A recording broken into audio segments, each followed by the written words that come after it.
Александр Сергеевич Пушкин «Жених». 3 дня купеческая дочь Наташа пропадала. Она на двор на 3-ю ночь без памяти вбежала. С вопросами отец и мать к Наташе стали приступать. Наташа их не слышит, дрожит и еле дышит. Тужила мать, тужил отец, и долго приступали, и отступились, наконец, а тайны не узнали. Наташа стала, как была, опять румяна, весела, опять пошла за ворота с сестрами. Раз у Тесовых у ворот с подружками своими сидела девица, и вот промчались перед ними лихая тройка с молодцом, конями, крылатым ковром. В санях он стоя правит и гонит всех, и давит. Он, поравнявшись, поглядел, Наташа поглядела, он вихрем мимо пролетел. Наташа помертвела. Стремглав домой она бежит. Он, узнала!» Говорит, он, точно он. «Держите, друзья мои, спасите!» Печально слушает семья, качая головою.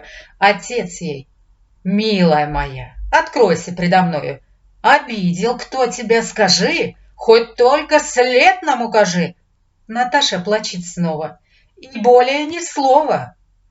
Наутро сваха к ним на двор нежданная приходит, Наташу хвалит, разговор с отцом ее заводит. «У вас товар, у нас купец, с собой парень молодец, и статный, и проворный, не вздорный, не задорный, богат, умен, ни перед кем не кланяется в пояс, а как боярин между тем живет, не беспокоясь. А подарить невесте вдруг и лисью шубу, и жемчуг, и перстни золотые, и платья парчевые. Катаясь, видел он вчера ее за воротами. Не по рукам ли? Да с двора, да в церковь с образами». Она сидит за пирогом, да речь ведет обиняком, а бедная невеста себе не видит места. «Согласен, — говорит отец, — ступай благополучно, моя Наташа, под венец. Одной светелке скучно, не век девице вековать, не все касатки распевать, а гнездо устроить, чтоб детушек покоить». Наташа к стенке уперлась и слово молвить хочет. Вдруг зарыдала, затряслась и плачет, и хохочет. В смятении сваха к ней бежит, водой студеную поит и льет остаток чаши на голову Наташи. Крушится, охает семья. Опомнилась Наташа и говорит: «Послушна я, святая воля ваша, зовите жениха на пир, пеките хлебу на весь мир, на славу мед творите, да суд на пир зовите». «Изволь, Наташа, ангел мой, готов тебе в забаву я жизнь отдать». И пир горой пекут, варят на славу. Вот гости честные нашли, за стол невесту повели, поют подружки, плачут, а вот и сани скачут. Вот и жених, и все за стол. Звенят, гремят стаканы, заздравный ковш кругом пошел, все шумно, гости пьяны. А что же, милые друзья, невеста красная моя не пьет, не ест, не служит? О чем невеста тужит? Невеста жениху в ответ: «Откроюсь на удачу, душе моей покоя нет, и день и ночь я плачу, недобрый сон меня крушит». Отец ей: «Что ж твой сон гласит? Скажи нам, что такое, дитя мое родное?» «Мне снилось, — говорит она, — зашла я в лес дремучий, и было поздно, чуть луна светила из-за тучи. С тропинки сбилась я, в глуши не слышно было ни души, и сосны лишь доели, вершинами шумели.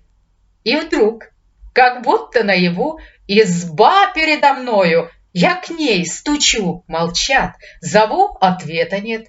С мольбою дверь я отворила, вхожу, в избе свеча горит, гляжу, везде сребро да злато, все светло и богато. «А чем же худ, скажи, твой сон? знать жить тебе богато. Постой, сударь, не кончен он, на серебро да злато, на сукна, коврики, парчу, на новгородскую камчу я молча любовалась и диву дивовалась. Вдруг слышу крик и конский топ. Подъехали к крылечку. Я поскорее дверью хлоп и спряталась за печку. Вот слышу много голосов. Взошли 12 молодцов, и с ними голубица, красавица-девица. Взошли толпой, не поклонясь, икон не замечая.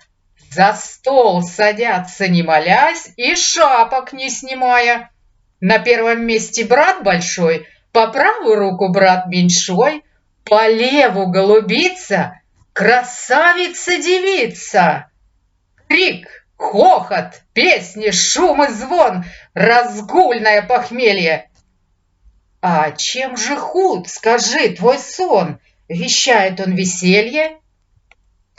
«Постой, сударь, не кончен он, идет похмелье, гром и звон, пир весело бушует, лишь девица горюет.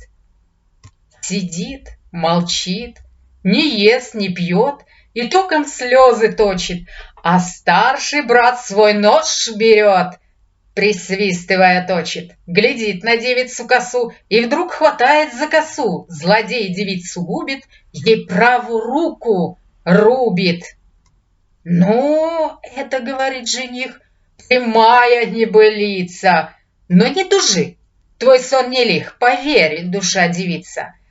Она глядит ему в лицо. «А это с чьей руки кольцо?» Вдруг молвила невеста, и все привстали с места.